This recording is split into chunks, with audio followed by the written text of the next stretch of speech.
Kita bahas lebih lengkap terkait meteor yang melintasi Yogyakarta dan Pulau Jawa ini kepada Thomas Jamaludin, Profesor Riset Astronomi BRIN. Selamat sore, Pak. Apa kabar?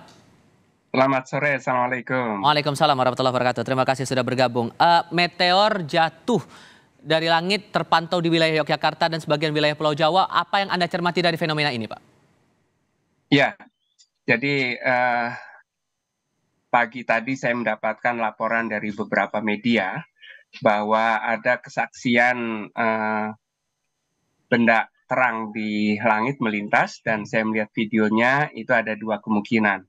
Mungkin itu meteor, atau yang kedua adalah benda jatuh antariksa. Nah, tetapi setelah dilihat rekaman CCTV di Bandung, itu kejadiannya pukul 22.55, kemudian ada laporan dari Garut, kemudian beberapa wilayah lagi, dan juga dari Yogyakarta. Di Yogyakarta ada CCTV juga pukul 23.15. Jadi ini suatu rangkaian. Kemudian saya periksa data sampah antariksa. Tadi malam tidak ada sampah antariksa yang jatuh melintasi wilayah Indonesia pada waktu tersebut, sehingga disimpulkan bahwa benda yang terlihat di beberapa daerah tersebut itu adalah meteor. Indikatornya selain dari sampah antariksa yang tidak terlihat itu apa lagi, Pak? Ya, jadi dari dua kemungkinan tersebut, dari seperti bola api yang melintas, itu dapat disimpulkan itu adalah jenis meteor sporadik, ya. Artinya Maksudnya bagaimana? meteor yang sewaktu-waktu atau batuan antariksa yang sewaktu-waktu berpapasan dengan bumi, kemudian memasuki atmosfer. Jadi saya bisa gambarkan kira-kira begini. Pada tadi malam sekitar pukul 22, itu laporan pertama terekam CCTV di Bandung. Itu objek tersebut berpapasan dengan bumi dari arah barat, kemudian pada ketinggian sekitar antara 80 km sampai dengan 100 km itu mulai terbakar. Jadi kira-kira di atas wilayah Bandung itu mulai memasuki ketinggian 80 sampai dengan 100 km itu mulai terbakar, kemudian mengarah ke arah timur. Tapi sampai memicu bahaya tidak kalau meteor ini terlihat, Pak?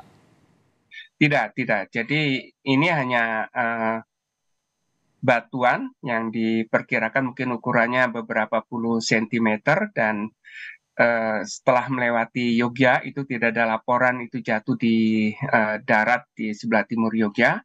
Jadi diduga kuat mengarahnya itu adalah ke Samudra Hindia. Jadi jatuh di lautan tentu tidak berbahaya. Tapi kemungkinan bahwa pola yang sama atau fenomena yang sama juga akan terjadi lagi di wilayah Jawa atau mungkin di titik lainnya, bagaimana itu? Ini namanya meteor sporadik. Jadi tidak bisa diperkirakan dan kejadiannya hanya sewaktu-waktu saja. Dan meteor sporadik ini berbagai ukurannya. Kebetulan yang melintas ini tergolong sebagai meteor terang, atau sering juga disebut sebagai kelompok fireball atau bola api. Dan ini ukurannya tidak sampai menimbulkan gelombang kejut atau tidak ada suara ledakan. Itu artinya ukurannya tidak terlalu besar, dan ya, jenis meteor sporadik ini tidak bisa ditentukan waktunya dan juga ukurannya, ya. Karena ukurannya bisa beragam. Ada yang setiap hari mungkin kita bisa melihat, sewaktu-waktu kita melihat ada seperti bintang jatuh, itu adalah meteor, tapi itu ukurannya kecil, hanya ukuran seperti pasir. Tapi kalau kemudian meteor itu melintasi atau bergesekan dengan atmosfer, sejatinya itu langsung habis sebelum menyentuh bumi, permukaan bumi, atau bagaimana sebetulnya, Pak? Kalau ukurannya besar, itu akan menyisakan yang disebut sebagai meteorit, ya.